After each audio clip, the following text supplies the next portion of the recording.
Welcome to the BOOMCLAP podcast, where culture and conviction collide. I'm Rita Rogers. And I'm Cecily Dickey. Today, we're having a conversation on brain death and organ donation. And this is probably a topic a lot of people don't even know that needs to be discussed, but it does. And I kind of shared that I did share on social media that I was reading these books about organ donation and brain death. And a lot of you, I had an overwhelming amount of messages. Let's just say that. It was a lot. I was surprised how many people actually did want to have this conversation. So maybe people do know this is something we need to talk about, but it's just not talked about, right? But after we recorded, so we recorded already, this intro is happening afterwards. Cecily and I are like, man, we need to prepare people going into this episode, but we both are kind of like, how do we even do that? So I guess just know that you need to prepare yourself mentally to maybe hear something that's not exactly lining up with your current line of thinking around brain death and organ donation. And for me, Cecily, I'll let you tell people what you think in a second. But for me, I think I hear organ donation and people automatically assume this is very good because the organization in our area, for example, is called Gift of Hope. And we hear, give the gift of life. We hear all of these good things, but people go from donor to recipient. And that whole process in the middle is kind of left out.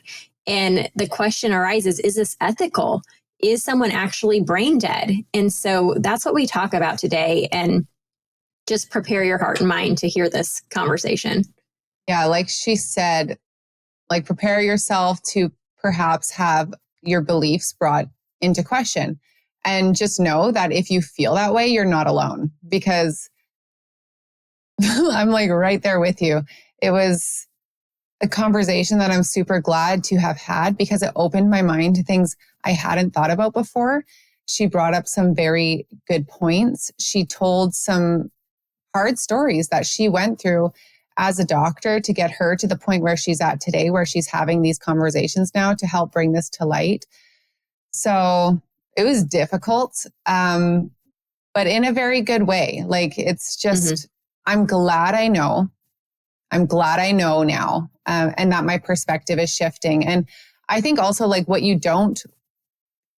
don't want any of you to hear in this conversation is that organ donation is bad. Like that's not what and she even talks about that in there. And that's not what we're saying at all. It's just this question of brain death. And what does that really mean? And is it what's really happening to a lot of these donors? So very intriguing conversation. And one thing that I really wanted to talk about also in this intro is just the fact that there's something very special about human life. Like the website that Heidi has is Respect for Human Life. And I'm not sure if it's her website or if she's a contributing writer or exactly what that is, but that's where you'll find her stuff. Human life, like why? Like from a Christian perspective, it's because we're all made in the image of God, right? Every single person is made in the image of God. And regardless of your belief system, I think you can say there's something different about human life.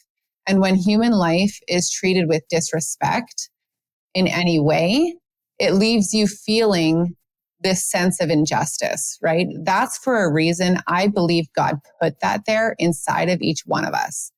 And we feel that way, not about plants, not about animals, but there's something different about humanity, right? And that's why this conversation is so important. We have respect for human life in so many ways. And we just want to make sure that we are consistent in that, I guess, pro-life ethic, Yeah, in every way.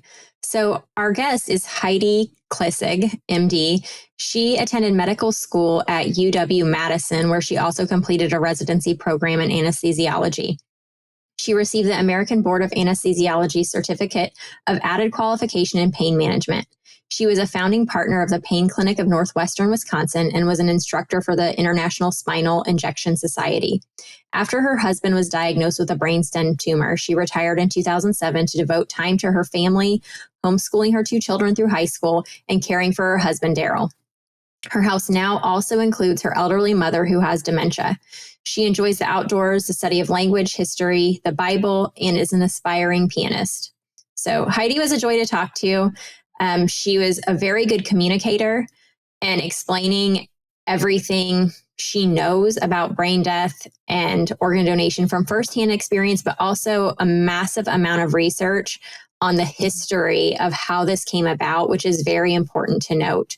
So we're excited, not excited, that's not the right word, not excited about this topic, but just really ready to have this conversation. We're ready to have this conversation and for y'all to hear it. Before we get into it with her, I do want to mention next week, we have a great episode coming up with Frank Turek. He is a Christian apologist. Very excited for you to hear that conversation. We are excited for that one. We'll be talking about voting and a lot of deep questions. I don't know. I asked my kids, I'm like, all those questions that you ask me, and I say, I don't know, we're going to have to look that up. We're going to ask those to Frank. So that'll be a good episode. And then also just go leave us a review. If you've been listening here for a while and you like our podcast and like what we do, please leave us a review. I cannot stress enough how much those mean to us and how much that helps propel our podcast forward. So please do that. Just click the 5-star button, or even better, type us a written review. We really appreciate that. I know so many of us are looking for ways to keep our families healthy while avoiding the doctor's office. And one of the ways that Cecily and I have both found to do this is homeopathy. We have both benefited from homeopathy, and specifically Remedy Collective. They have been one of the ways that we have learned to care for our family. It's helped us not only with their remedies, but also the learning process. We each have their first aid kit, and in that first aid kit comes a guide with a list of problems that describes what remedy to use for what problem. It's been so helpful to have on hand. So if you guys are interested in learning more about homeopathy, but also having remedies to keep on hand for you and your family, go to remedycollective.com/BOOMCLAP podcast and use the code BOOMCLAP to save 10% on your order. All right, Heidi, we are happy to have you on with us today to talk about a huge topic. We were just discussing a little bit beforehand, talking about brain death, but I think that we kind of have to talk about transplants a little bit with it. You can almost not talk about one without talking about the other, because in your books, which I read 2 of them, and I think you said these are your 2 books. So Harvesting Organs, Cherishing Life is one book I read of yours that you co-authored, and then The Brain Death Fallacy. And so we're going to talk about brain death mostly today, but organ transplantation also. And when I reached out to you, I just think it's important to say this. When I reached out to you, I think I told you that I was slightly embarrassed to not have thought more deeply about the brain death topic, because I've always questioned DCD a little bit, which is delayed cardiac donation, or donation after cardiac death. And I've questioned the apnea test, which is part of the brain death testing, but never really brain death itself. And as someone who's gotten into personal trouble for being someone who questions things, it's almost like I can't believe I didn't think about this more. And I'm sure that there's going to be a lot of listeners feeling the same after this episode with you. So appreciate your time very much today. Oh, yes. Thank you both so much for having me on the podcast.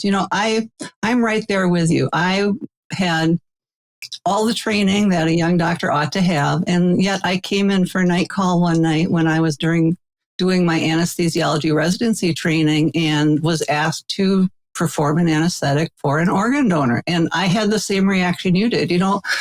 I thought, I remember vaguely hearing a lecture about this in medical school, but I hadn't really thought about it much. I mean, honestly, I don't think anybody really wants to or likes to think about death. And so we tend to put it off. So here I was. I mean, I'm confronted. This is happening right now, and I have no choice but to confront it. So I asked the staff anesthesiologist. I wanted not to look too stupid. So I said, an organ harvest. Is there anything different about this I need to know? And he kind of chuckled and rolled his eyes. He says, just be sure that someone has actually declared him brain dead. You know how eager the transplant team can be. I went, oh. Okay, and so as I roll the elevator up, I'm thumbing through my manual, looking, brain death exam. What is all this? So I get up to the ICU and I found my patient, and he was a young man who had had a motorcycle accident. And yes, the neurologist had declared him brain dead.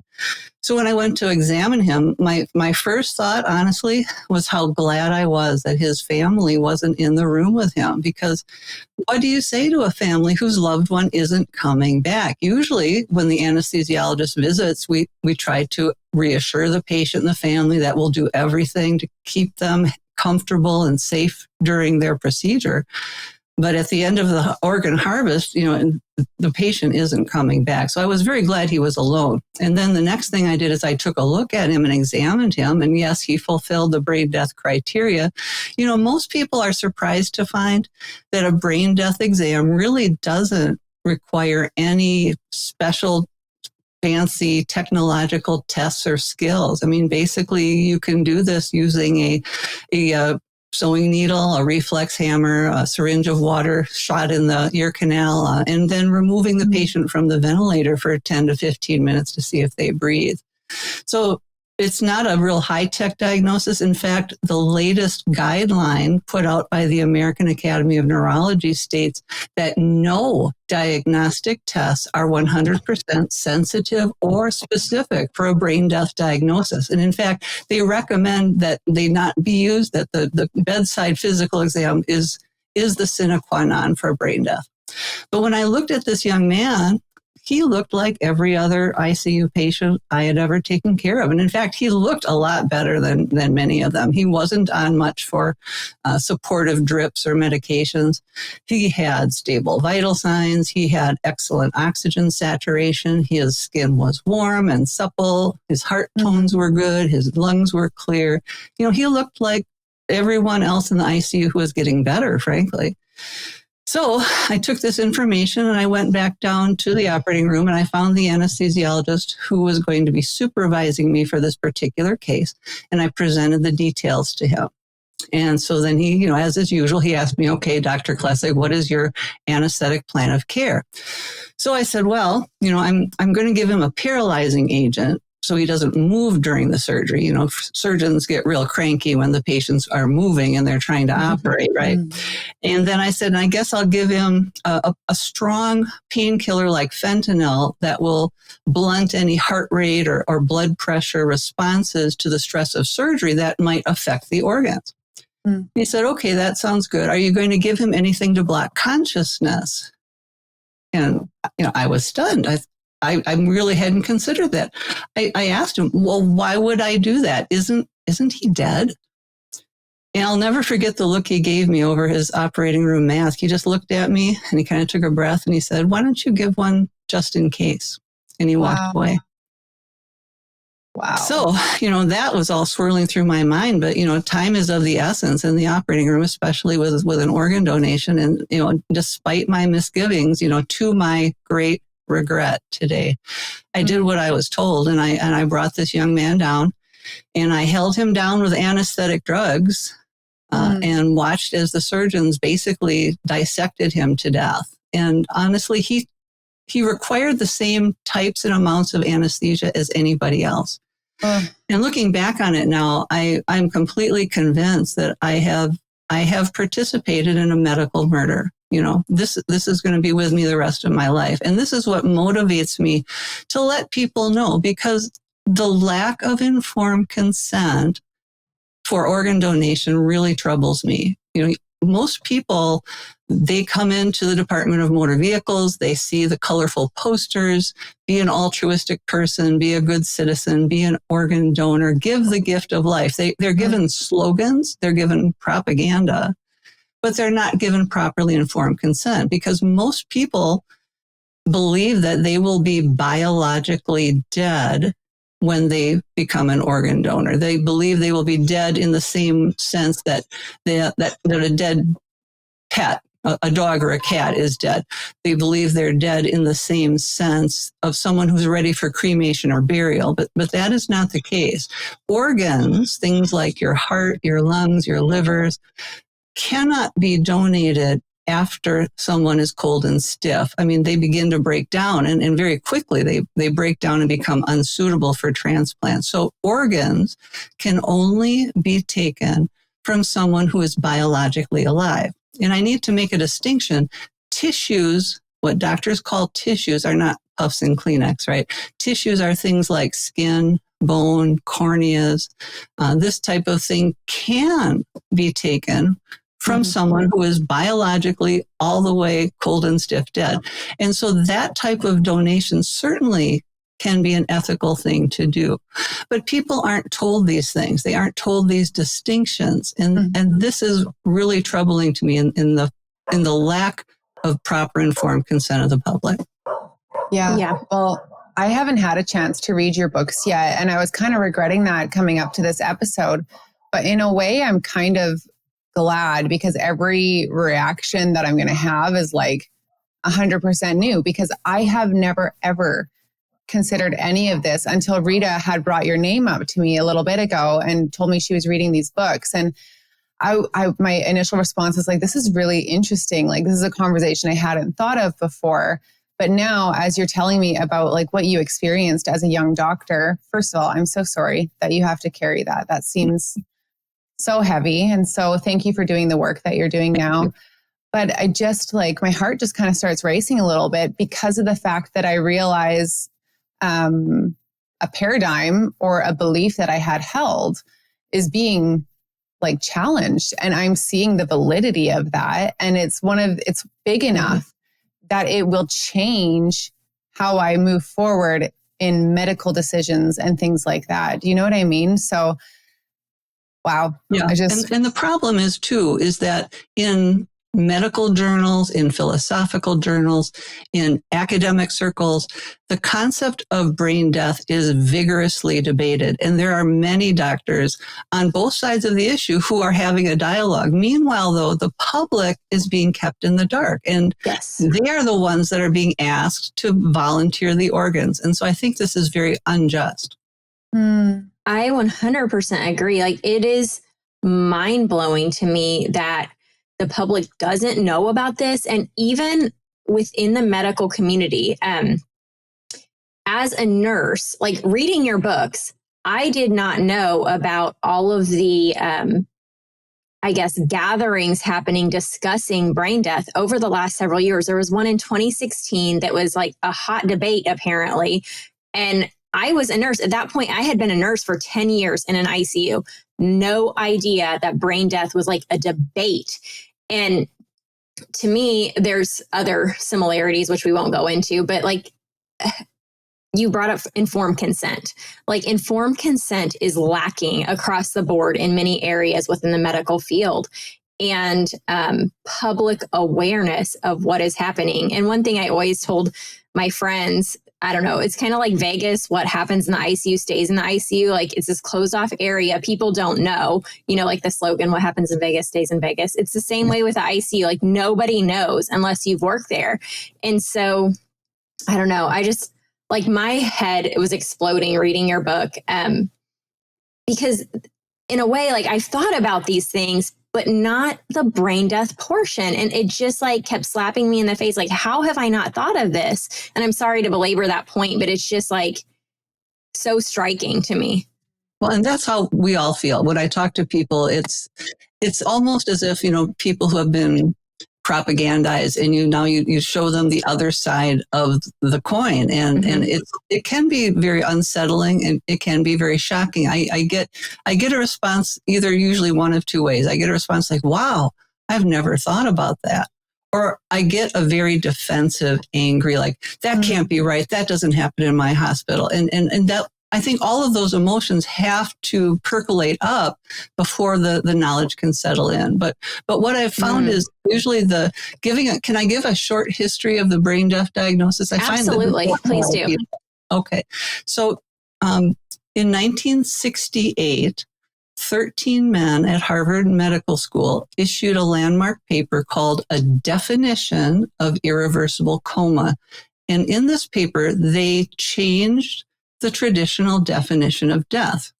Now, for thousands of years, everyone sort of had to deal with death. And as much as we don't like to think about it, usually this hadn't taken a doctor to diagnose. Most people throughout history died at home, on the farm, on the battlefield. This was something people understood because they were familiar with it. And the traditional definition of death is when the immaterial part of us, the soul or the spirit, departs from a body that can no longer contain it, right? So traditionally, it's the departure of the soul that is the sine qua non of death. But we don't have a soulometer, a spiritometer. We don't have a device to see that immaterial part leaving. So as out of precaution, people traditionally have used the loss of a heartbeat and breathing and the passage of time to be sure that people were dead. I mean, that's why they would celebrate the wake with the person's corpse laying in the room to be sure, give them time, the wake, the vigil, be sure that they are biologically dead, because this was, something people traditionally feared quite strongly. I mean, people in the 1800s, you may have seen pictures of the safety coffin, right, where they had a bell rope that would come down to the coffin, and if you had been buried alive, you could ring the bell and they could quickly dig you up, right? People traditionally do not want to be declared dead too soon. But with the advent of organ harvesting, the whole idea sort of flipped the other way. Now we want to declare people dead as soon as possible for the sake of the viable organs. So 13 men in 1968 changed the definition of death to include people in an irreversible coma. Now, people in a coma had always been believed to be alive up until that point. So as these men wrote the paper, they had no tests, they had no studies, they had no evidence that people in a coma were now suddenly somehow dead. The only rationale they gave for why comatose people might be dead were utilitarian ideas. One, it would free up ICU beds. These people and these doctors, there was doctors, philosophers, there was one pastor on the committee. They felt that ICU beds were being taken up by people who in 1968, they didn't have the technology to help. And these beds should be freed up for people who had a better chance of being saved. The second rationale that they gave was it would remove controversy about using these people who are comatose as organ donors. So again, no tests, no studies, no evidence, a utilitarian paper saying we should just declare certain comatose people to be dead so that we can have their ICU bed and we can have their organs. In fact, the first multi-center prospective study of brain death didn't occur until 1972. In 1972, the National Institute of Communicated Disorders and Stroke did a multi-center study. They had doctors who would declare people brain dead, and they actually did brain autopsies to see were these people's brains were they destroyed. And interestingly, out of 226 brains autopsied, 10 looked perfectly normal. And only 40% showed diffuse destruction. And the authors were actually surprised. The authors said, that there was no way before cardiac arrest, which is the traditional means of determining death, to tell which of these people would actually show brain destruction. So they concluded, we really can't, on the basis of this study, say that someone who's been declared brain dead actually has a destroyed brain. You would think that would have raised an eyebrow or two, but it really didn't. People were so excited. There were so many newspaper reports about this wonderful new science of transplant. Everyone had sort of this idea that this is going to be the way to go. And these studies were sort of overlooked. And so in 1980, there was a president's commission that was held, and they decided that brain death and circulatory or cardiac death were two sides of the same coin. With the science of the time, they believed that the brain was what they called the master integrator of the body. And if you didn't have a functioning brain, the testimony that committee received was that the rest of your body would very quickly perish. Okay, now, if you think about that, the idea of very quickly perish means this is a prognosis of death. This is not a diagnosis of death. But that's what the committee believed. And they also believed that the ventilator masked that death had already occurred. that somehow these people were dead, but just the fact that we were puffing air into them made them look alive. And so their findings were codified into law in 1981 with the Uniform Determination of Death Act, which is on the books in some form in all 50 U.S. states today. And under the Uniform Determination of Death Act, which we call the UDDA for short, death can be declared in one of two ways. The first way is by the irreversible cessation of heart and lung function, the traditional definition of death. The second way is the irreversible cessation of all functions of the entire brain, including the brain stem. Now, these definitions were called into question because it very quickly became apparent that people were being declared dead who did not have the loss of all functions of the entire brain. And in fact, people who had been declared brain dead, if their care and support was continued, could live for many years. And in 1998, Dr. Alan Schumann, who has done most of the research in this area, was able to document 175 people who lived after a diagnosis of brain death. Now, if you're dead, you shouldn't go on to live, right? Now, all of these people had been considered brain dead enough to have been considered for organ harvesting, but for one reason or another, they were kept alive. And one of these young people actually lived for 20 years after being declared brain dead, and he lived at home. And he had very minimal care. He needed a feeding tube. He needed a ventilator. But his mother loved him and wanted to care for him, and that was their family's choice. And so obviously, this showed that the brain is not the master integrator of the body. Honestly, the soul or the spirit is the master integrator of our body. And until the soul departs, death does not occur. The other thing that they thought was the ventilator masking death. But it's been shown that, you can't hook up a ventilator to a corpse and expect it to look alive. I mean, the idea is ridiculous. Just puffing air into a dead body in no way makes it look alive. I mean, as a nurse, are there other patients in the ICU that are actually dead and are fooling doctors and nurses? Of course not. So that's a foolish idea, though it's one that comes up quite a bit. So because of all these discoveries, a second presidential commission was convened in 2008, and they admitted, based on Dr. Schumann's work, we have to admit these people are not biologically dead. People declared brain dead are still biologically alive. So we have two choices now. Do we just give up on this idea of brain death, or do we come up with a new rationale for why it might represent death? Well, you know your history, you know which they chose. They chose to develop a new rationale. So after 2008, the President's Council decided we're not going with biological death. We're going to go with a philosophical definition of disability.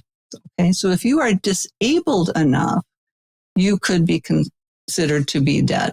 Okay, and this is the tricky thing that I really object to as far as informed consent. When people are signing a donor card, they believe they will be biologically dead. They are not told that because of the President's Council in 2008, the definition of brain death now is based on philosophy and is based on disability.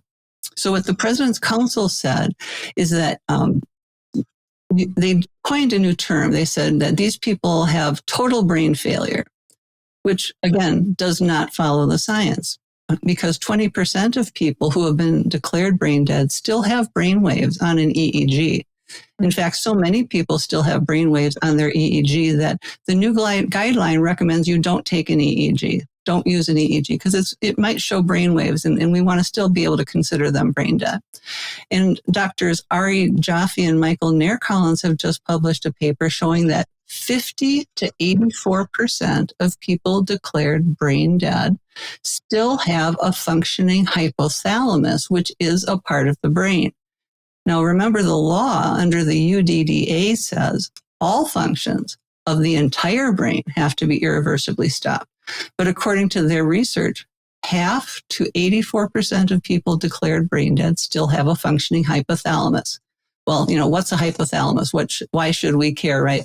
The hypothalamus is pretty important. It helps us regulate our body temperature. It helps us regulate our mineral and fluid balance in the body.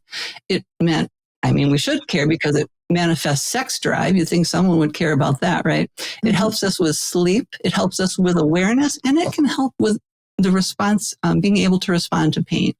So it's an important part of the brain. So again, these people still have partial brain function. They are not brain dead.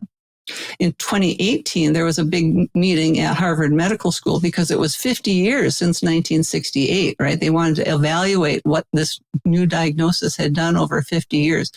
Honestly, if you read over the papers of the people who spoke at the conference, the consensus of the conference is these people are not dead. And in fact, some of the doctors who spoke advocated being more honest with the public about this fact, but nothing seems to come of it. So a couple of other things I could talk about would be things like, famous brain death cases, but, I've been talking quite a bit. Where would you like me to go next? The first thing that I want to address is just the total brain failure portion and the changing of language behind the scenes, but not the changing up front with the public, because I can't remember what year did you say that language changed? 2008. Yeah, so 2008. I became a nurse in 2006. I worked in the ICU until 2021. Never did I hear a doctor tell a patient or a loved one that their family member was in total brain failure. It was always brain death. And so that is extremely veiled language, compared to what is actually said is happening behind the scenes. So I really want to hammer that point home so people don't skip over hearing that.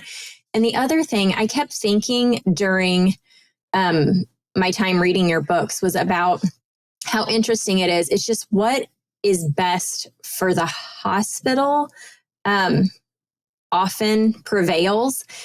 The last patient I was taking care of when I was shooed out of my job was a VA ECMO patient. I was the ECMO nurse that day.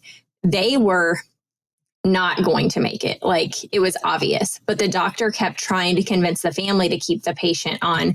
And I shouldn't say it was obvious because I never tell families that because I am not God and you never know what's going to happen. But this patient had an open chest for days and, on VA ECMO, and it's not going well. And the doctor is trying to convince the family, just leave him on ECMO for 3 more weeks. Well, what's 3 more weeks? That's the 30 days after he's had open heart or the patient's had open heart surgery.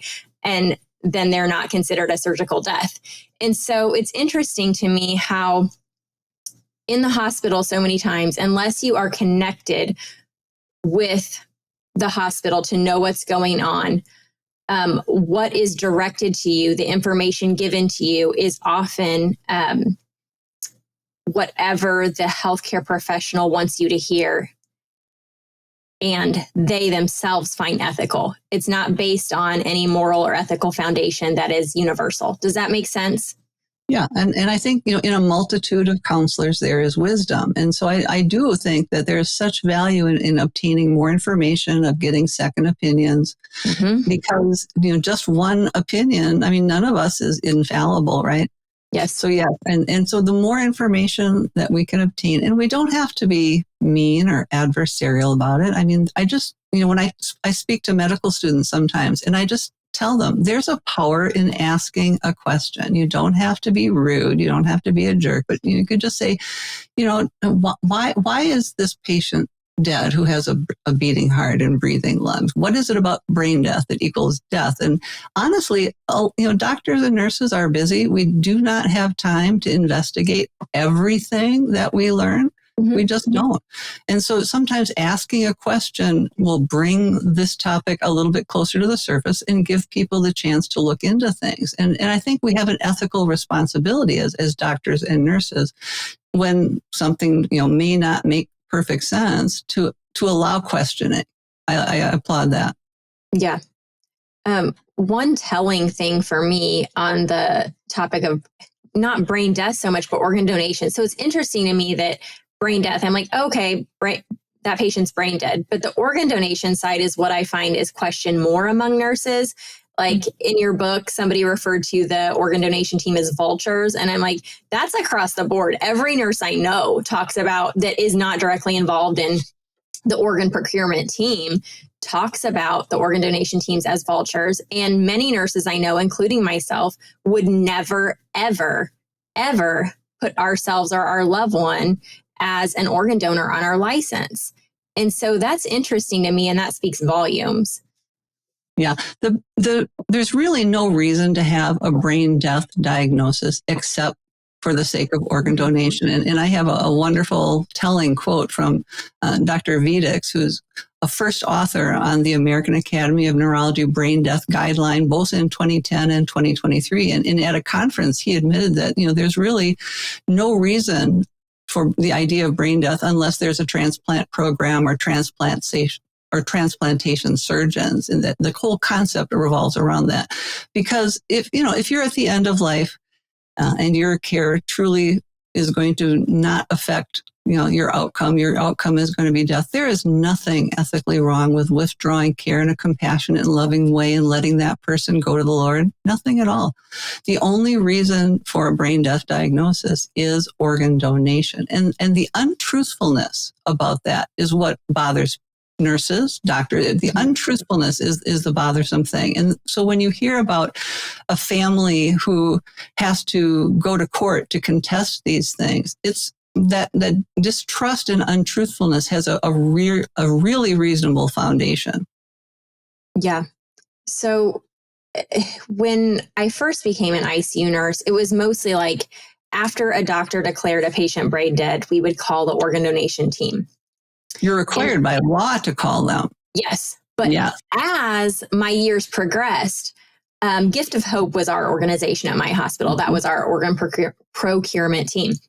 And they would come to our staff meetings and talk about organ donation more and more frequently as the years went on. And by the time I was done with my ICU nursing career, they had us calling them. They wanted us. We would get in trouble if certain markers were meant on their flow sheet, because now we have this whole computer integrated system and they could see how patients were progressing or not progressing. And once certain markers were meant and patients were not doing well, regardless of the fact if brain death was declared, regardless of the fact if the patient was an organ donor or not, we were to call them early in the patient's care to have them come start talking to families early on to get the ball rolling so that the family wouldn't be so shocked when the organ donation team would come speak with them after the family member was going to be withdrawn on or something like that. So it's just very interesting how this progressed over time to a more and more pushy thing. Oh, yeah. I mean, I just read a paper written by some organ procurement organization team members from Pennsylvania, and they were discussing the very thing that you're bringing up. Now, I believe most of these people are very zealous, and they truly believe that they are doing something good for society and altruistic. I don't think they have bad motives. I think they're misinformed. And so they were talking about this very thing, how they've passed into law the fact that hospitals have to contact an organ procurement team before a brain death diagnosis is made.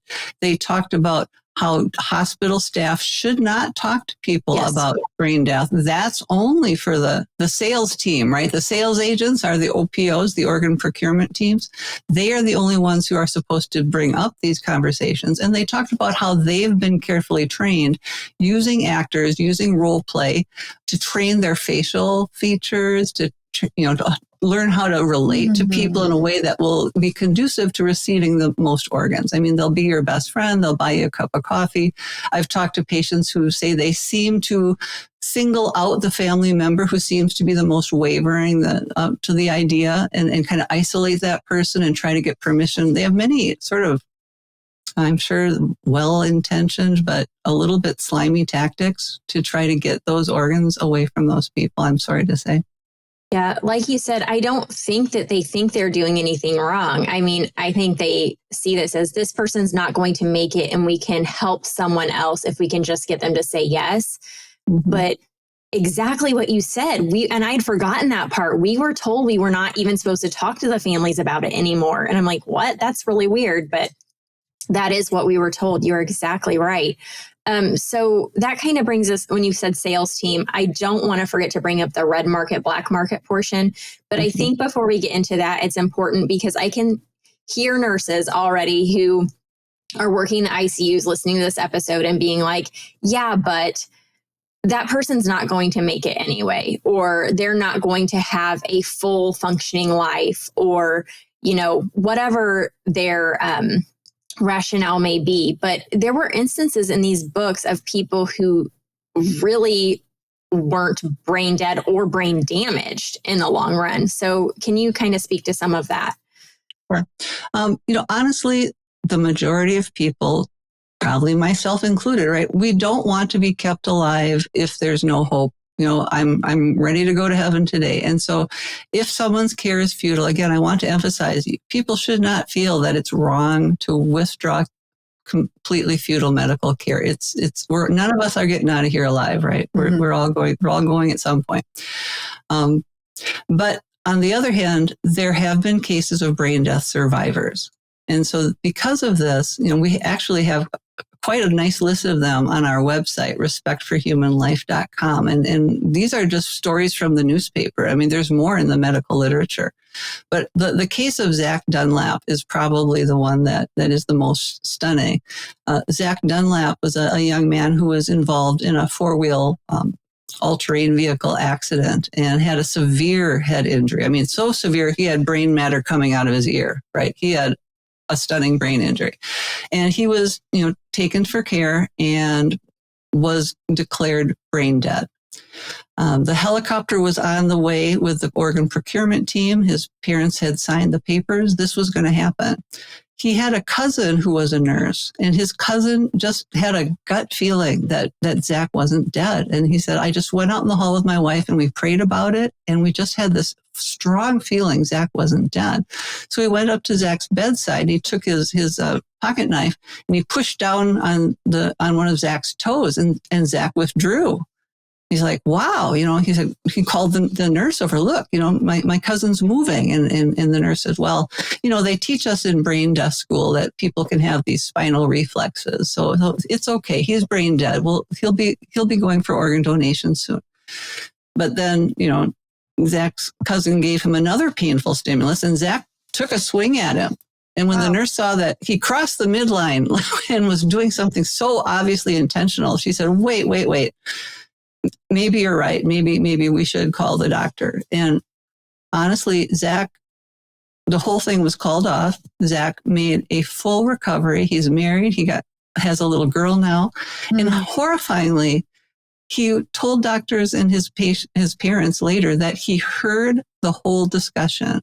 When doctors were telling his family that he was brain dead, he said, I couldn't move. I couldn't do anything to sign. I could just get mad. I just wanted to throw someone out the window, basically, but he was unable to move or speak. And there's a condition called cognitive motor dissociation. And there was just a new paper out in the New England Journal of Medicine about this. In their case series of people that they thought were truly unconscious, using functional MRI and functional EEG testing, 25% of the people they tested were inwardly aware. And that's the problem, because really we don't have good tests for awareness. I mean, awareness is a first person perception that no one else can really see what either you or I are thinking. So doctors do not have tests for awareness. And so horrifyingly, I'm sure Zach's not the only one out there that is lying there, unable to move, unable to sign, but hearing every word that people are saying, which is horrifying. Completely heartbreaking. Completely heartbreaking. And it brings me back to the story you told at the very beginning, where you went to your supervising anesthesiologist to discuss your plan of care. I don't know if that's the exact right terms for that, but it seems funny when we're talking about moving on to organ harvesting. But you had, when he told you to give them something to block consciousness just in case, you know, you went through with it, but it gave you pause and it kind of changed the way you thought about it for the rest of your career and the rest of your life, right? So what's the difference, you think? Like for someone who, like this other doctor, which again, I think he believed he was doing the right thing as well. But for him to be aware enough that like, you know what, I think there's consciousness there and we should just block that because that would be the right thing to do, but move forward with it anyway, to someone like you who's like learning that there's consciousness there and that changes the way you practice. What do you think that is? You know, interestingly, in Dr. Robert Truog's book about death and organ donation, he cites a study of anesthesiologists in the United Kingdom. And they were asked the question, do you give an actual anesthetic to organ donors? And it was interesting. They kind of fell into two groups. One group said, you know, I feel like we should just give them an anesthetic just in case. Just like my supervisor told me, I'd give one just in case. The other group said, no, we just give a paralyzing agent. We don't give an anesthetic. And the reason that they did not want to give one, interestingly, had nothing to do with the patient. It had everything to do with public perception. The reasoning they gave for not giving an anesthetic is that if the public became aware that we were providing anesthesia for brain dead organ donors, they might conclude that these people are not dead. Yeah. Interesting, isn't it? Sad. It really is. I mean, honestly, I have a friend who's a pathologist, and when I told her that story of my organ donor anesthetic, she said, you know, Heidi, when I do an autopsy in the morgue and remove organs, I don't have to give any of those drugs. Yeah. Sad, isn't it? It is. I am so happy that I get to share Pure Anada with all of you. I am extremely picky, as you have probably heard before if you've listened to this podcast for a while, extremely picky about the products that I use in my home and on my body. I do not want anything fake, fragranced, or filled with phthalates or all sorts of microplastics. It is not good for your body. It will disrupt your hormonal system and potentially cause you a lot of issues. So I'm constantly on the lookout for brands that I feel good about to bring into my home and to share with my family.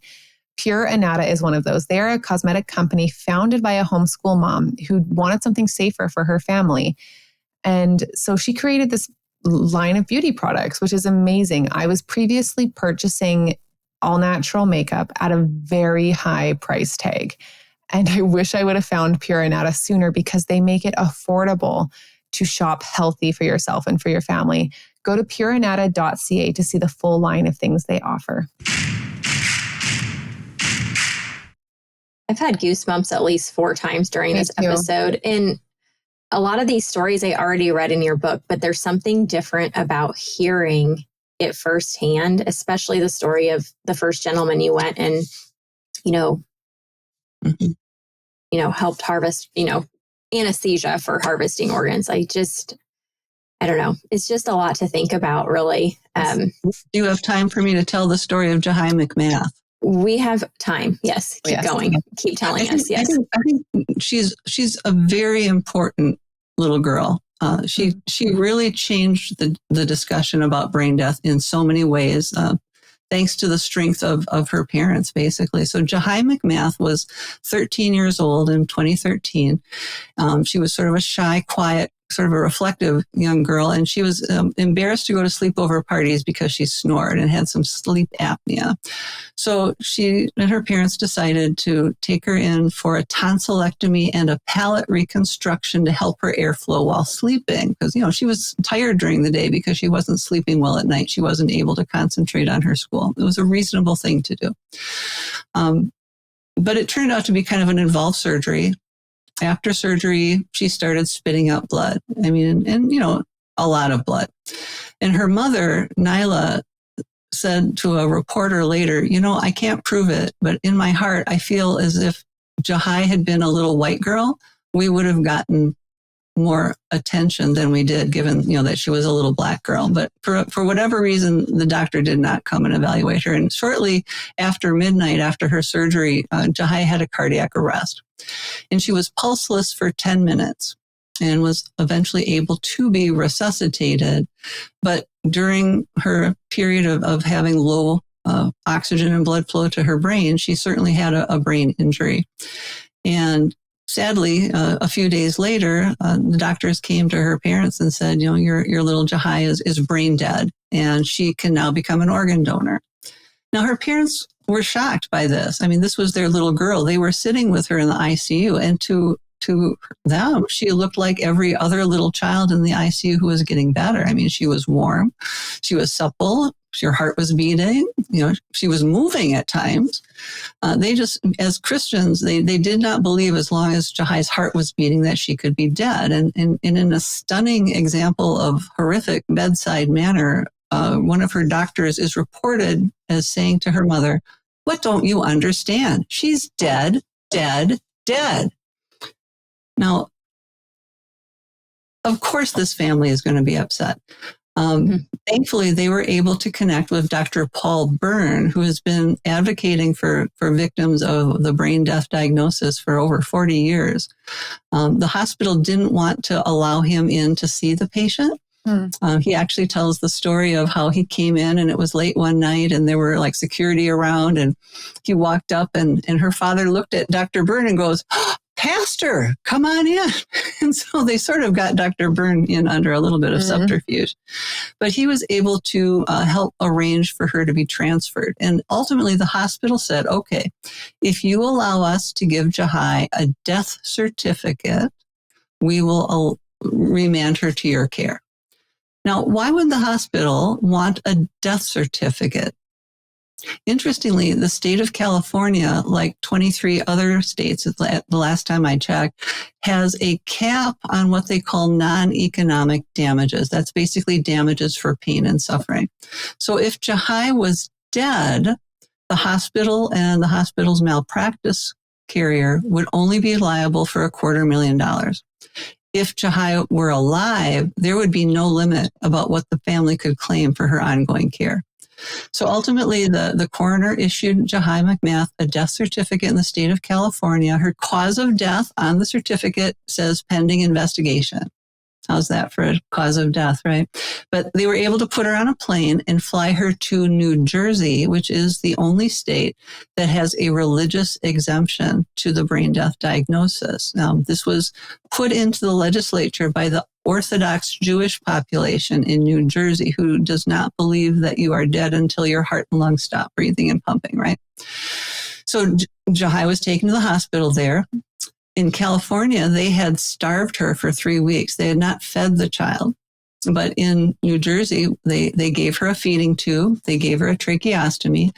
They balanced her electrolytes and hormones. And guess what? Jahai began to improve. While Jahai was still in the hospital, her family noticed that when her mother would come in and speak to her, the sound of her mother's voice would cause her heart rate to slow down and relax. So they started asking Jahai to respond to commands, and they made videotapes of her correct responses. Ultimately, she was able to be moved out of the hospital to an apartment that her family rented in New Jersey, and she was cared for there with some visiting nurse assistants on a ventilator with a feeding tube, and she began to respond more and more.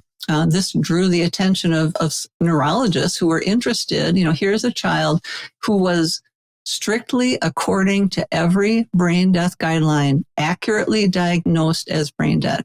Jahai was declared brain dead by 1, 2, 3 doctors. She had failed 3 apnea tests. She had 4 flatline EEGs, and she had a radioisotope scan that was read as no flow to her brain. So if you want an accurate supposed brain death diagnosis, according to the guidelines, she is it. She checked every box on that. But 2 neurologists were able to evaluate her. Dr. Calixto Mercado and Dr. Alan Schumann both evaluated her and found that she no longer, after a month to a year, no longer met those criteria. They both diagnosed that she was now in a minimally conscious state.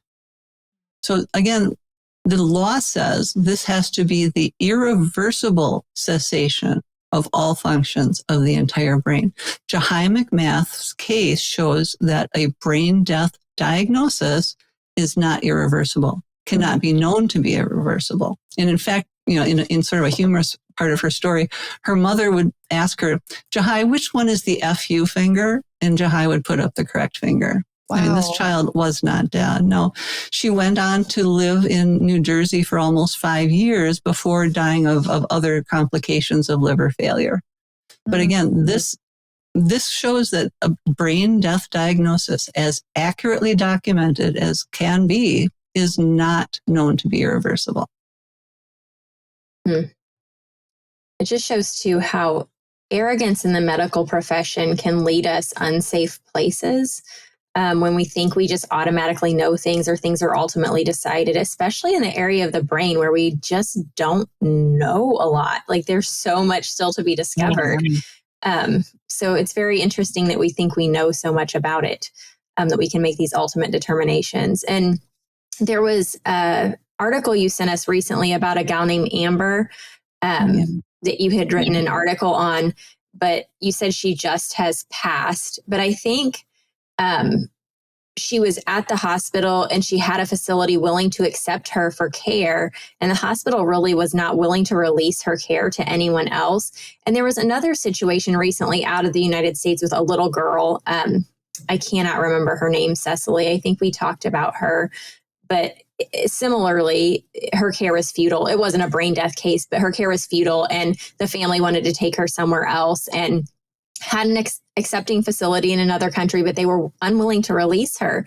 And in my opinion, that is just so heartbreaking that even if I think this is silly, like this is not going to go anywhere, it's not going to help anything, who am I to say that family cannot take their loved one somewhere else that is willing to care for them? That's just, I don't know, that's not okay. No, I really think that as medical professionals, we have a responsibility to give care, even if we can't give cure. And in caring for a patient that's unconscious, that necessarily involves caring for the beliefs, the values of their surrounding family. And I've talked to, nurses who say, I don't feel right. This person to me is dead. This person to me with a beating heart, whatever. I believe this person is a corpse and I don't feel right. Fine. Ask to be reassigned. If you can't provide compassionate care for the person that's under your watch, find someone else. I mean, who are we, like you said, to say that we know everything about what the ultimate standard of value should be? We need to provide compassionate care. Yeah. And I mean, I think all ICU nurses would say they've been in similar situations where they feel like they're caring for somebody that it's like just to the point where you almost feel like you're torturing someone. I've been there, where families just hang on and it just feels awful. But again, I am not legally their healthcare power of attorney or morally the person to make that decision. So that's something that we all need to remember working in healthcare. Generally speaking on this topic, with technology increasing as it is, I mean, we just all need to have a sit down conversation with ourselves, with our families on what we believe it is to be living and what we want and what our wishes are to be. Because like you said, people aren't dying on the farms anymore or at home with their families. They're dying in the ICUs in a large percentage. And that's because of technological increases. And I think also a decrease in a solid moral foundation where people are okay with dying because they don't think about it and they don't have their, come to Jesus meeting, I guess, for lack of better term. So I encourage people to, have the uncomfortable conversation with your family. Let them know what you want done and what you don't want done. What the other thing that, people always ask me, well, how about I just, have my consent to donate removed from my driver's license? So yeah, absolutely. That's a good idea. Have it removed. But that may not be enough because of the Uniform Anatomical Gift Act, which now says that if in the unlikely event, but unfortunate event that you show up at a hospital, you're incapacitated and they can't find your healthcare proxy, your power of attorney, your husband, your wife, your uncle, your aunt, your cousin, they can't find anybody, right? if you're incapacitated and your wishes are not known, the coroner or even the hospital administrator is empowered to donate your body or organs on your behalf. So in the Uniform Anatomical Gift Act, they say you have to document a refusal to donate in case you're in that situation. So I recommend not only removing your consent to organ donation from your driver's license, but also have put in your medical record that you refuse to be an organ donor. That way you are protected. And then talk to your family. You know, I have nothing against ethical transplant, nothing at all. I mean, I've told my kids, you know, if I am biologically dead, the other thing is if you're sure that my death wasn't a result of a crime, because early harvesting has sometimes interfered with criminal investigations because the harvesting takes place and then the evidence is all gone if you were the subject of a homicide or something like this. So I said, if you're sure I'm biologically dead, if you're sure my death is not the result of a crime, yes, you know, they can have my corneas, my skin, my bone. That's perfectly all right.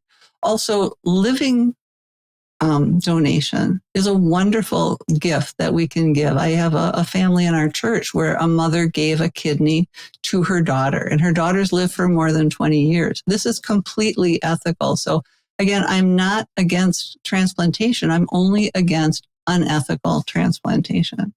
Yeah, I think conversations like this are really hard and sometimes not had because we don't know we need to have these conversations sometimes because it's just like something that's always been there, you know, from when I started being a nurse in the ICU, it's always there. So you don't even think about it as a conversation, but also just because so many people are touched by this. You know, I have a very close family member who's received a lung. And so, you know, it might seem like something that I should not be talking about because it might offend, but we still need to have these hard conversations, even if there might be offense or something, because it doesn't mean, we just need to still have the hard conversations, even if they hit close to home. Well, that's kind of, go ahead. Oh, I was just going to say that's kind of what's been going through my head throughout this conversation too, is like the people that may be listening that know they're going to need some organ eventually, you know, maybe they have some sort of heart disease or liver disease, and they know that in the future, they're perhaps going to be on that transplant list. And of course, this would be a very difficult thing to all of a sudden have your mind open to, right? I almost think it's similar. It's very different, but it is similar to abortion in the fact that it's very easy for people to think about abortion as this good thing unless they really dig into what does that mean? You know, what is life essentially? And then all of a sudden it becomes deeply uncomfortable, but there's so many people affected by it, but that doesn't mean we don't have the conversation, right? Because even though this is shifting the way I've always thought and believed, I'm thankful to be having the conversation so that, you know, morally, like you said, I'm prepared for this one day if it's to come in our family in some way. Right. No, the good news is you can donate any organ except the heart by a living donation. You can donate a lobe of a liver. They actually, for lungs, they take one lobe from each of two donors and you are able to donate that way. I mean, any organ except the heart. And sadly about the heart, I wish, you know, if we had been more honest about the unethical way the heart has been taken, I think we would have developed a completely implantable artificial heart by now that would be ethical. And the good news is, in fact, in Australia, they are clinically trialing a completely implantable artificial heart right now. So we may be close on that one. But yes, I feel terrible that, you know, I feel bad for the conscience of people who have contacted me and they say, Dr. Klessig, I've received a heart, I've received a liver. Am I a murderer? You know, their consciences are violated by the fact they were not told the truth. And what I say to these people is, you know, you were unaware, you were lied to. It is in no way your fault that you participated in something that now you feel is ethically questionable because it was done without your informed consent. So you are not morally, wrong, having done wrong by doing that. I think what we need to do is have the conversation, because the problem is once we do become aware, we do need to make change. It's people who are aware of this and then perpetuate the system. That's the problem. I was talking with my daughter and she says, it reminds me, back in medical history, there was a doctor named Ignaz Semmelweis. And he decided, I think we would save a lot of people's lives if doctors washed their hands before they treated patients. He was laughed at. He was mocked. He was scorned. He ended his life in a mental institution because he was so vilified for this simple suggestion, because doctors didn't want to be troubled to change. We have to change as new evidence comes to light, and we have to move forward on the basis of the truth. What you said about if we hadn't just started transplanting hearts as we do now, we may have developed something better already. Yes. Yes. I've had this conversation many times on another topic that's medical, but it's just like when you have an answer for something, sometimes that limits you looking elsewhere for something better. And that's so frustrating to me. So very interesting that you brought that up. Very good point. I do want to talk about the red market, black market situation. I had never heard of red markets, as you put it in the book, as described with organ donation, but very something to think about, I guess. Sure. There are two types of organ donation going on right now worldwide that I think everybody can agree are immoral and need to be stopped. The first one is organs coming out of communist China. It is very well documented that the Chinese Communist Party is harvesting organs from political prisoners and religious minorities, most notably the Falun Gong and the Uyghur Muslim population, as well now beginning to be more house church Christians. This is a terrible, terrible tragedy and injustice. And right now, I talked to a lady who's from Asia, and her uncle received a kidney in, I think, 3 days. So for people who have money and the means to travel, they call them transplant tourists. And one of the ways this got exposed is that a doctor in Israel had a patient come into his office and say, "Doc, I need a pre-transplant physical. I'm going to go to China and I'm going to have my transplant on, this date." And the doctor said, "Well, wait a minute. I mean, how do you know that a suitable donor will be available on that date?" Well, they do know, because that donor is a political prisoner, and they sign up all the people who are going to have that person's organs to arrive on the date that they are executed by organ harvesting. And this is going on. This is well known to be going on. And in fact, Texas and Utah, and there's a third state that escapes me right now, have actually recently passed legislation so that in their states, insurance providers are not allowed to pay for transplants obtained in China. Of course, if you're a wealthy person, that's not going to stop you, but at least some state legislatures are buckling down on this. I don't know if you saw some years ago the anatomy museum demonstrations that came out of Germany, a sort of a joint thing. There was a German doctor who worked with China to make these plasticized human anatomy specimens, and it is believed that those museum specimens also were political prisoners that were killed to become traveling anatomy sideshows. The other is the harvesting of the poor and impoverished people in disadvantaged, impoverished countries. We just had a missionary speak at our church, and he was in Afghanistan, and his guide there, and dropping him off at his hospital, said, "Is there anything else I can do for you, sir?" And he's kind of thought, he's sort of a joker. He said, "Well, I'd kind of like a couple of eyeballs, some lungs, and a liver." And the man looks him straight in the eye and says, "Give me an hour." So again, in these disadvantaged countries, poor people they're selling their children into slavery. They need to eat, and so they're more than willing to give a kidney for a paltry sum, $100 US or whatever. And so that's the other place, is that poor people are being exploited for their kidney, and giving a kidney is not a small surgery. The lady in our church that I mentioned, when she gave her kidney to her daughter, she had complications that took months and months and thousands of dollars of medical care to fix. And that type of follow-up care, I'm here to tell you, is not going to be available to that poor woman in Afghanistan who just gave her kidney for $100. So again, this is the other thing that needs to be exposed and needs to be decried. And does it happen in the US? I'm afraid it does. There was just a case a couple of years ago in England where a family brought a street vendor from a poor country to England to give a kidney to their daughter who was a graduate student there. And this man was told, to give the story that I'm a cousin, or people come and pay people to say, I'm her best friend. And doctors and hospitals don't always look into it as closely as they should. So yes, that does go on here. So I didn't really think about that. Yeah.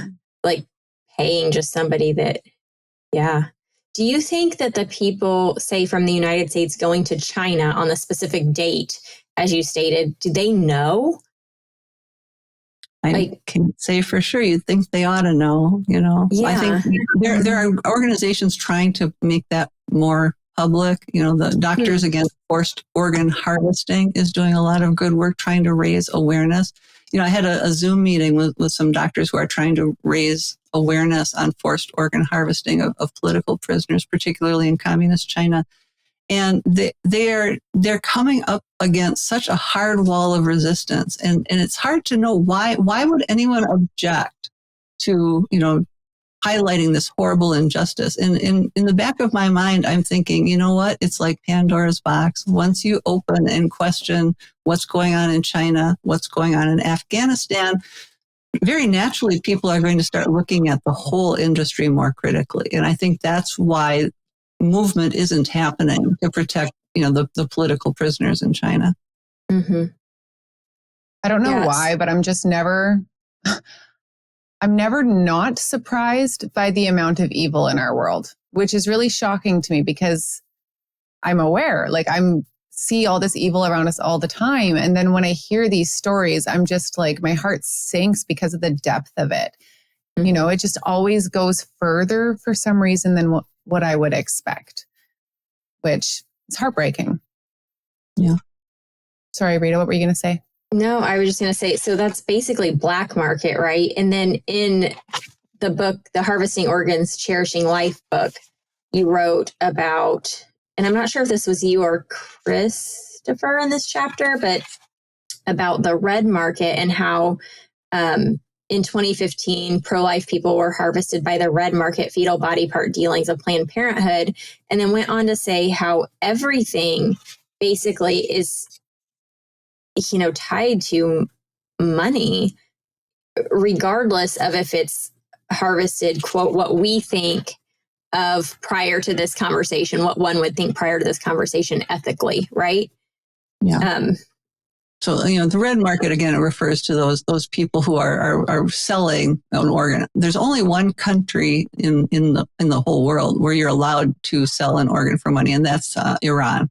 In Iran, that is legal. Everywhere else is legal, and it is actually, condemned everywhere else. Okay.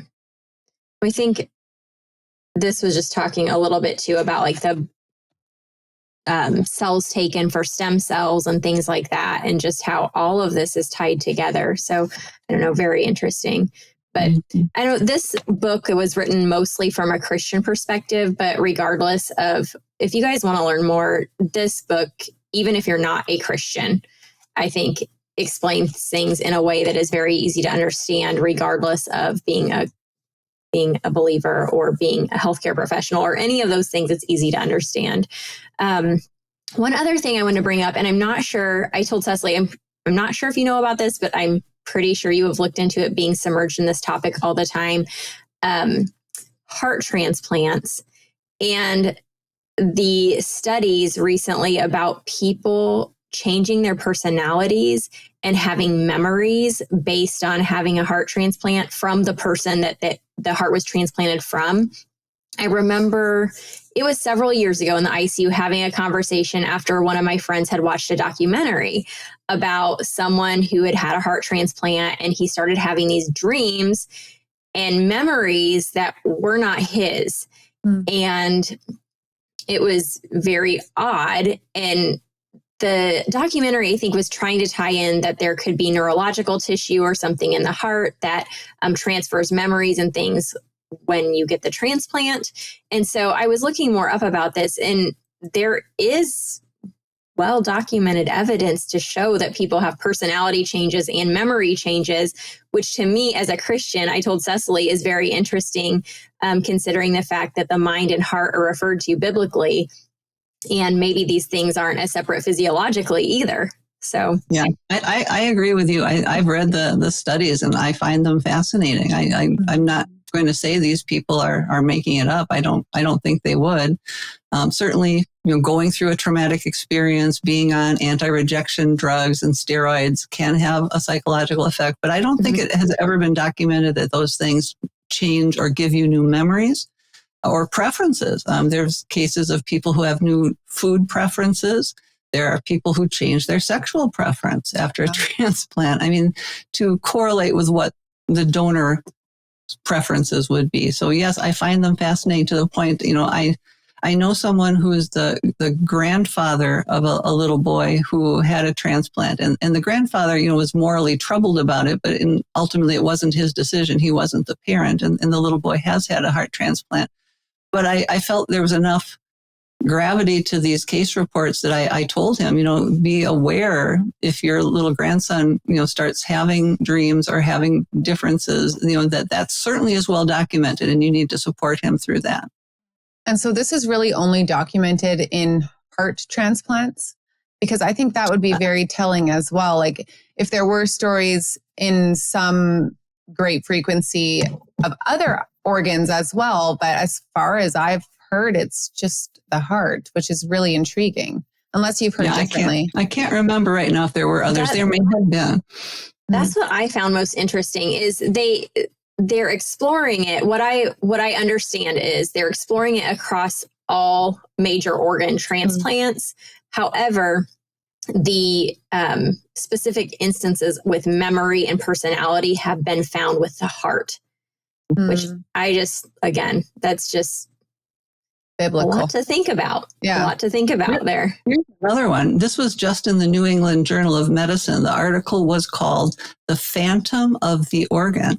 And in this interesting case, both the donor and the recipient came from the same hospital. So the people in the hospital knew who the donor was as well as the recipient. And I can't remember what organ it was that offhand that was transplanted, but after the surgery, the man began seeing a spectrum, a sort of a specter, a ghostly vision of a woman sitting in the corner of his hospital room. And in fact, he would, when doctors came in, he's like, "Can't you see her?" I mean, he described her, and her description was exactly what the donor looked like.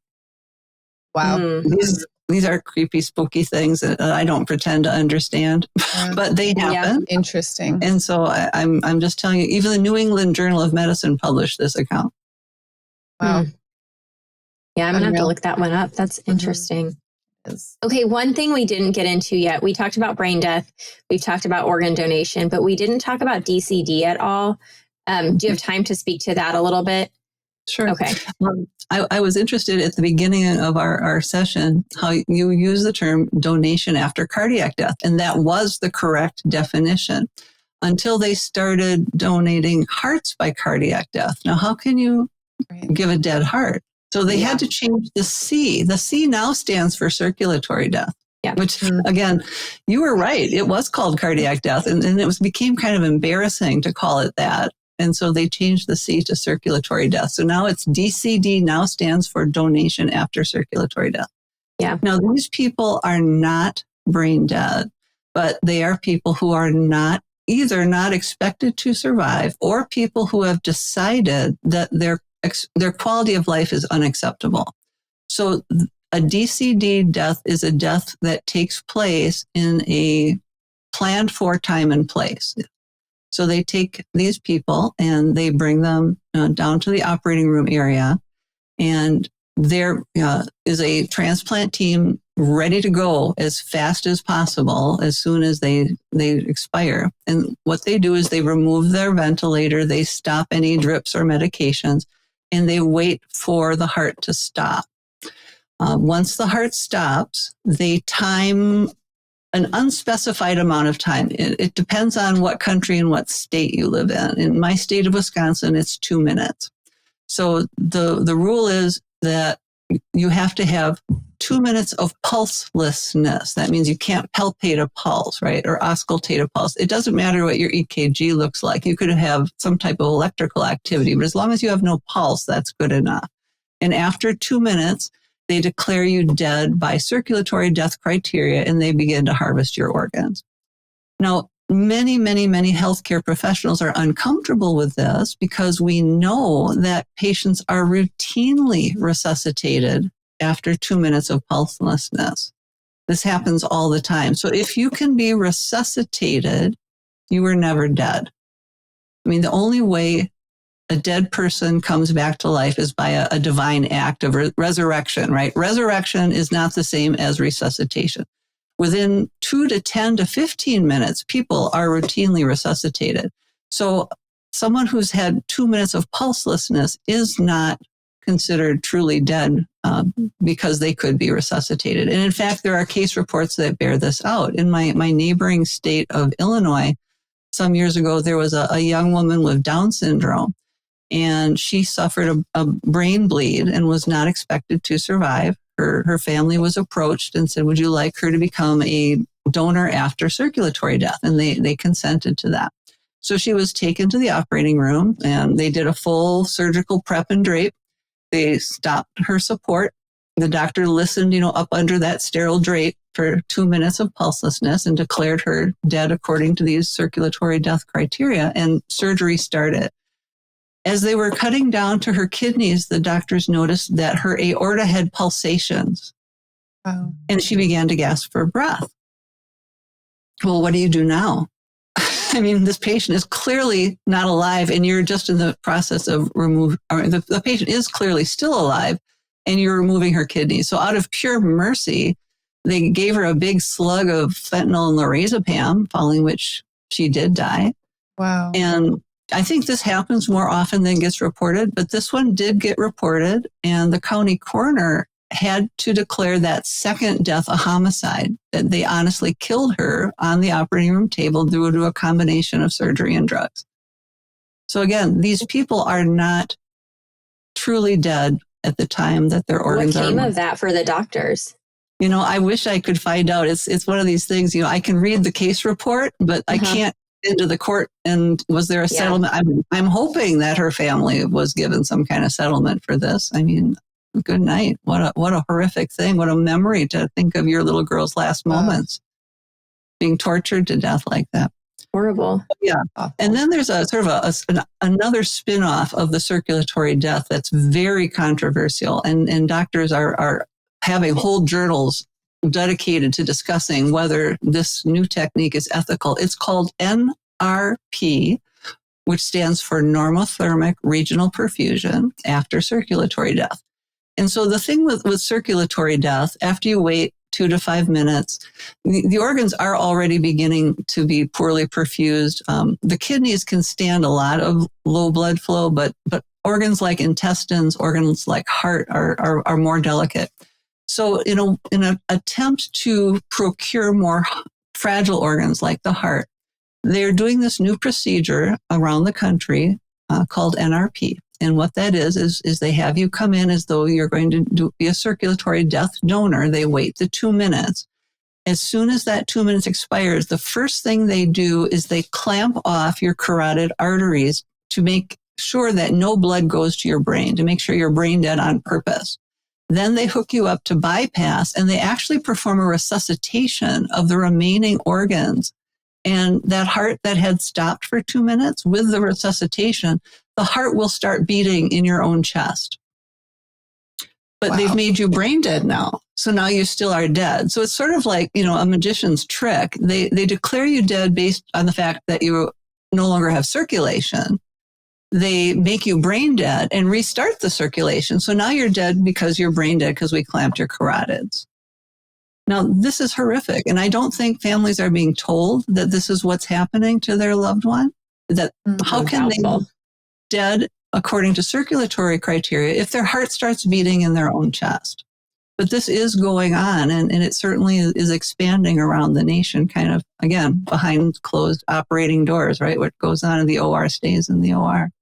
Yeah. When I read that, I was shocked by that. I had no idea, because my original problem with DCD was just the fact that I know nurses who would take patients down, and it was always kind of a thing where family members were disappointed if they had to come back up and pass in the ICU because they didn't die in the specific time frame window that needed to be met in order to donate. And so I know nurses who would say, "Oh, I'm going to give a good dose so that they die." Meaning they're going to give them a lot of Versed and a lot of fentanyl because it's kind of up to the nurse. Like, that's not something the doctor will just write an order for so much fentanyl and Versed when somebody's on comfort measures, and you give it based on what you think the patient needs. But I mean, that's not right. It's a concealed form of euthanasia is really what it is. Well, people need to know that it is a concealed form of physician nurse assisted death. Yeah, there's one thing to give something for pain, and there's another thing to give it to make sure the patient passes. And that's what always really bothered me. But then when I read that about, putting patients on bypass, I'm like, excuse me? So, and I doubt people know. No, and that's why I have the website. That's why I write the books. I mean, it's just people need to have this information, and I go and I like to do podcasts to reach as many people as possible. I'm going to be speaking at a couple of medical conferences in February 2025. I mean, one I'm really looking forward to. Well, I'm looking forward to both. The first one is a Faith in Medicine conference in Atlanta, Georgia, which is going to be talking about the ethical considerations regarding transplantation. The second one, to their credit, the National Catholic Bioethics Center, who for many, many years has been a staunch supporter of brain death, is actually looking at the new data seriously. They're looking at the paper saying that 50 to 84% of people declared brain dead still have a functioning part of their brain. They are not all functions of the entire brain irreversibly ceased. And they're taking that very seriously. So they're putting together a symposium on brain death with the Catholic University and Georgetown University and the National Catholic Bioethics Center. And they're actually having 3 doctors speak. They're going to have a doctor speaking who's pro-brain death, a doctor who's not quite good on brain death the way it is, but if you added hypothalamic testing, maybe it could still be okay. And then they're having me speak about how brain death is not ethically acceptable. And they're also going to have 2 philosophers speaking, one for and one against. And they're going to have that dialogue that honestly we should have had in 1968 when this all started. So bravo to them. Sounds really, I wish I could go, just to listen in, it sounds really good. Yeah, they haven't promoted it yet, but they will be. So we can watch for that information, and people should go. It'll be very interesting. Yeah. I think people are going to listen to this episode and have one of 2 reactions. Like, wow, I didn't know this, or this is crazy talk. They don't really know what they're talking about. This really doesn't happen. Because I get that, from people I work with, even though I'm usually worked, past tense, very level-headed in approaching these situations and evaluating. But I really want people to hear that total brain failure statement that you made versus brain death, and how that language really matters, what people are told, because that alone, I think, is very important to understand that families are being told their loved one is brain dead, when actually the acceptable language is total brain failure. Those are 2 different things, and to be issued a death certificate. And then whether or not you think the life is a valuable one to continue, is that really up to you to determine, as a healthcare worker? Is that up to you to determine? Because really that's ultimately what it boils down to, right? Is this person alive or not? And if they are, like you said in the book, kind of alive still, like there's no such thing as kind of alive, right?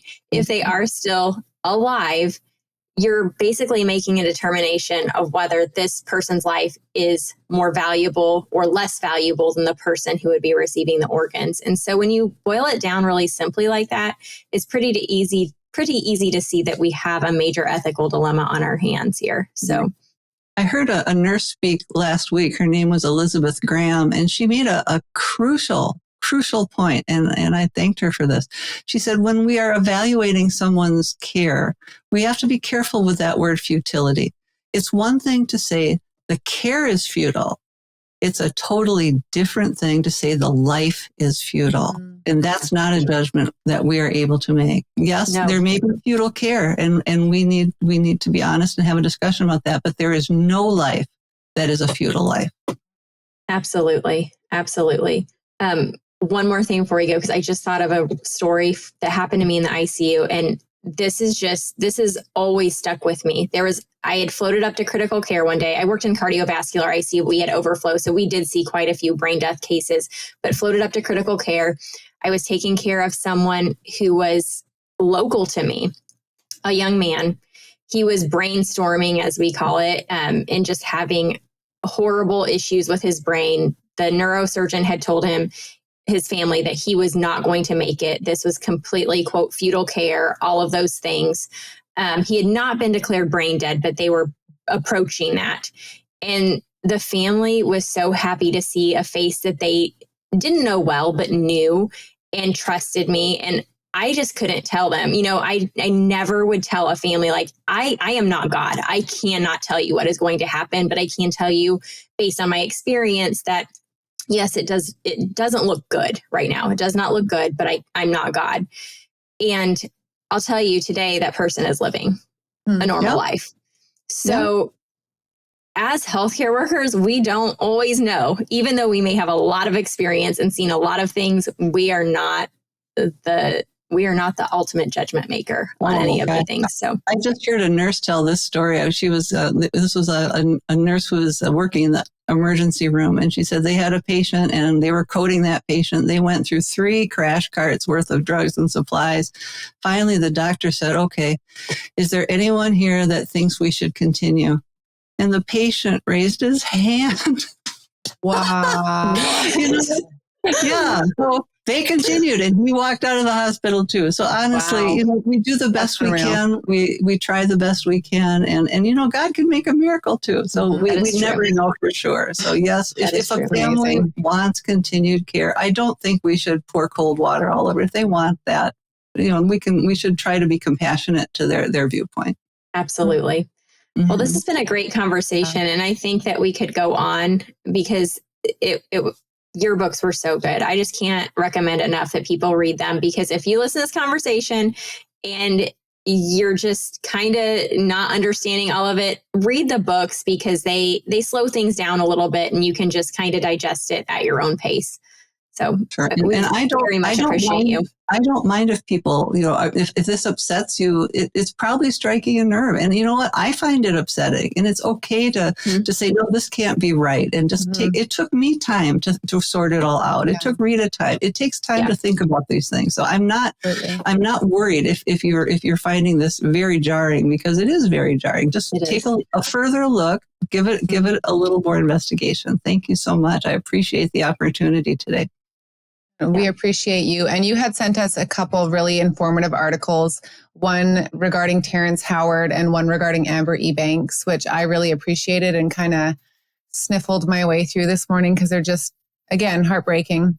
So I will those are on LifeSite News. If people want to look those up, they're on LifeSite News, or you could link them to the podcast. I will. And that's what I was going to say. I will absolutely link those in the show notes. I have it written down here on this piece of paper, so I can do that for people to read as well. Thank you.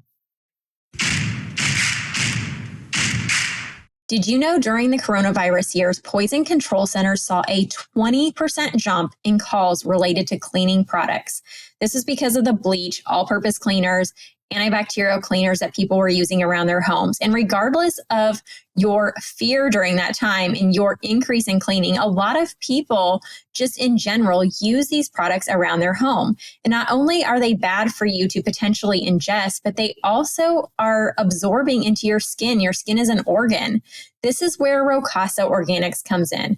They have cleaning products with natural organic ingredients that you can pronounce, that you know what they are, and they are safe for you and your family to use. You can feel comfortable using them. They also have lotions and soaps and just a wide array of products that you can use in your home. I know our house has Rowe Casa in basically every room now. So go to RoweCasaOrganics.com and use the code BOOMCLAP to save 20% off your first order. All right. What a conversation that was with Heidi. One that I'm very thankful for. And I know that this is going to be something that I'm just thinking through for probably the foreseeable future, So yeah, very thankful for her work. Glad that you guys could listen along. And like I said at the beginning, if you're feeling like your foundation's been shaken just a little bit, you're not alone. You're not alone. So let's just lean into that and just continue to seek truth together, right? That's what we really love to do on this podcast. And that's why when we find guests like Heidi, we're just ready. We're ready to have those conversations. So thank you for listening. We hope you enjoyed the podcast. Please don't forget to leave us a review if you haven't done so yet. Please think of us as the small business of podcasts and just know that your support means a great deal to us, a great deal. So we thank you for your continued support. And a reminder that we have Frank Turek on next week. We're, like Rita said, very excited for that conversation. He is going to be the one we ask all the hard questions to. And we know from experience that he will just do a great job answering those. We know you'll love it. And if you'd like to follow us outside of the podcast, you can find us on Instagram at BOOMCLAP Podcast, or you can find me, Cecily, on Instagram at cecily.dickey, or my website, thegracetogrow.com. And you can find me, Rita, at ritarogersco.com or Rita Rogers Co. on Instagram. Thanks for listening.